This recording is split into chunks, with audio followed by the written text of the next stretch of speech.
Pandian store சீரியலில் today எபிசோடில் நம்ம செந்தில் இருந்துட்டு அப்பா நீங்கள் கண்டிப்பாக வரணும் அப்படின்ற மாதிரி சொல்லிடுறாங்க. இதை பாண்டியனால் ஏற்றுக்கவே முடியல. அதுக்கு அடுத்ததாக செந்தில் இருந்துட்டு நீங்கள் எல்லாரும் தான் இந்த வீட்டில் இருன்னு சொல்கிறீங்க, ஆனால் ஒரு வார்த்தையாவது அப்பா சொன்னாரா பார்த்தீங்களா?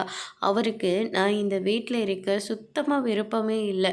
என்னை ஏதாவது ஒன்று சொல்லிக்கிட்டே இருக்கணும், திட்டிக்கிட்டே இருக்கணும். நானாக ஒரு முடிவு இந்த வீட்டில் நான் எடுத்துடக்கூடாது. ஒரு சென்ட் பாட்டில் அடிக்க முடியுதா?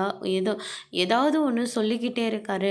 அன்னைக்கு ஆஃபீஸில் எல்லாரும் முன்னாடி என்னை எப்படியெல்லாம் திட்டினாரு தெரியுமா? நடு ரோட்டுன்னு கூட பார்க்காம ஆளுக்கு என்னை எவ்வளோ கேவலமாக பார்த்தாங்கன்னு தெரியுமா? என் மேலே கோவம் இருந்தால் அதை வீட்டுக்கு வந்து காட்டியிருக்கலாம், இல்லை தனியாக கூட்டிகிட்டு போய் கூட பேசியிருக்கலாம். ஆனால் அத்தனை பேர் முன்னாடியும் அப்பா எவ்வளோ இதாக பேசினாங்க தெரியுமா?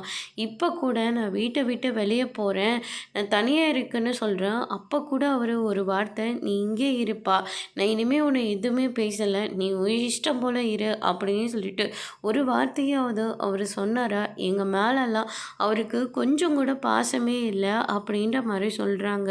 உடனே கோமதி இருந்துட்டு, போது நிறுத்துடா, நீ தனியாக போகணுன்னு விருப்பப்பட்டா நீ தனியாக போய் இருந்துக்கோ, உன்னை யார் வேண்டான்னு சொல்கிறாங்க?